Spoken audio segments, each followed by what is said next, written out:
Today's video is sponsored by Ian's Display Accessories and Docking Bay 94 located in Boca Raton, Florida, as well as Famous Faces and Funnies located in Melbourne, Florida.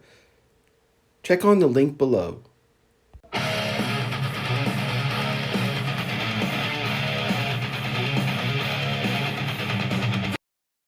Hello, welcome to another exciting episode of Codename New to Vero 2. Hi, I'm your presenter, Shabu RU, and today we're going to look at the Red Ninja as part of the G.I. Joe Classified series. And I love the box art on this. I mean, I think behind the Baroness, Cobra Trooper, and Destro, this one is right up there. I wasn't too fond of the Destro box art, the Pimp Daddy Destro box art that I featured last week, but this one, it kind of has that. A lot of the comic books I've been reading, like, modern comics. So it has that type of artwork. And again, we look at the side. This one is number 8. And I love number 8. That was my football number in high school. So I'm crazy about 8. So let's do the unboxing. I'm going to break out the trusty Craftsman knife. Lock blade. I think that's the correct term. And again, stick around for this because I'm going to add on the end a little bit of the comic lore behind the character. I mean, that's what I'm known for. So even though everybody's probably doing these and I accept that, and I encourage people to watch those as well. But I like to add my personal spin on it. So we're going to look at the character and the comic lore as well. And, look at this thing. It has a smorgasbord of weapons. Wow. Nice traditional Japanese weapons. And you could use these on Snake Eyes like I'll show later. So now that we pulled out everything, let's look at all the accessories in detail. And here we have the Sai, which is originally from Okinawa. So I actually learned about that from Cobra Kai. That's kind of interesting that the Sai originated from there. The next weapon is the Kusarigama, the sickle, so to speak. Again, this is a very deadly weapon in hand-to-hand combat. And the tomahawk. What's interesting about the tomahawk is History Channel did like a top 10 greatest weapons of all time. The tomahawk came in at number 4, and the katana came in at number 8. And there's his backpack. So the spear usually goes in the middle, and then the two sides you could fit one. Surprisingly, everything actually fits as long as he's holding one of them. And the katana. Now the difference between the katana, like the ninja versus the ninja sword versus the samurai sword, is the ninja swords are usually shorter, and the hilt, the handle, it's like round on the samurai, and on the ninja it's a square. But again, there he is with everything all together. I like this. This is pretty nice. I'm just surprised I found it because I had pre-ordered it, but then luckily I went to Target and I used my magic and I was able to get one. So excellent detail all around. I really like this figure. I have him holding the tomahawks, and you'll see what I did with Snake Eyes in a little bit. But again, his accessories are wonderful. And if you notice, I changed my Snake Eyes and Beachhead.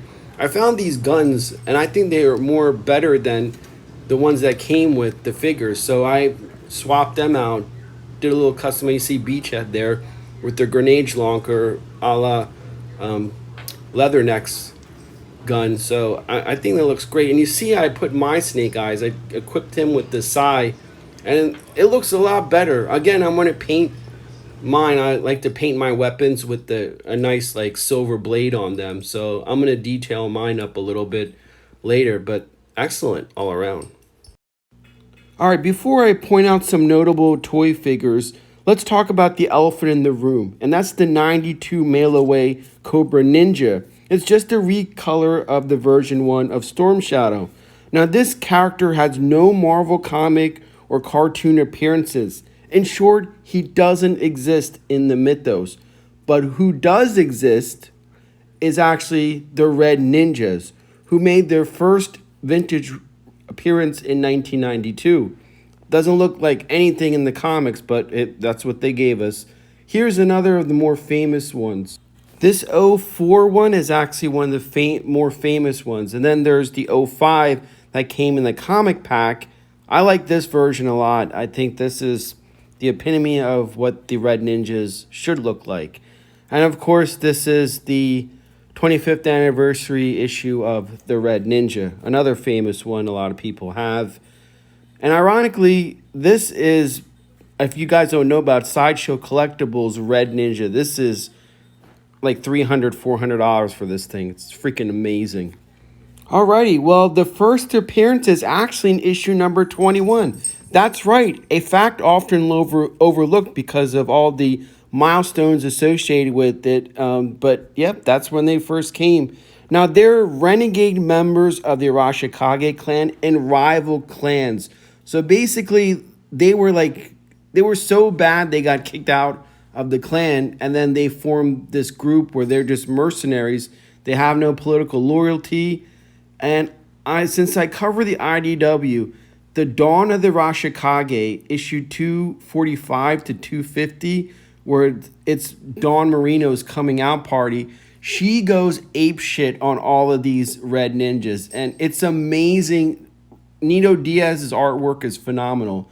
But now in their history, they have been seen taking orders from Storm Shadow, Zartan, Slice and Dice, and even Firefly. Judging by the numbers of disposable Red Ninjas, either A, the Arashikage clan needs to do a better job screening in the screening process, or B, they must really suck at being ninjas. And here's another famous episode, the other silent issue, issue number 85. Now, I personally don't understand the hype around them. They always get their asses kicked. And just to educate, they are not part of the Arashikage clan. The Arashikage clan students actually wear white, like Jinx and Billy did. They are disgraced exile members composed of not only the Arashikage but other clans. They have no allegiance or code of honor, and just purely mercenaries. And lastly, they're not connected to the Night Creepers as well, who does have an allegiance to Cobra. Again, I'm picking out Dawn the Arashikage because that is the best depiction of the Red Ninjas and just shows how awesome Nito Diaz is as an artist. So, to summarize, the classified figure is great. I love the authentic ninja weapons that are included, and they'll actually improve the classified Snake Eyes a bit. Now, the hype around the character itself, I think, is somewhat undeserving. I mean, they get their asses kicked, and they get bossed around by everybody. So I don't know why they're so popular, but nonetheless, well, thank you for watching. This is another exciting episode of Codename New 2 signing off.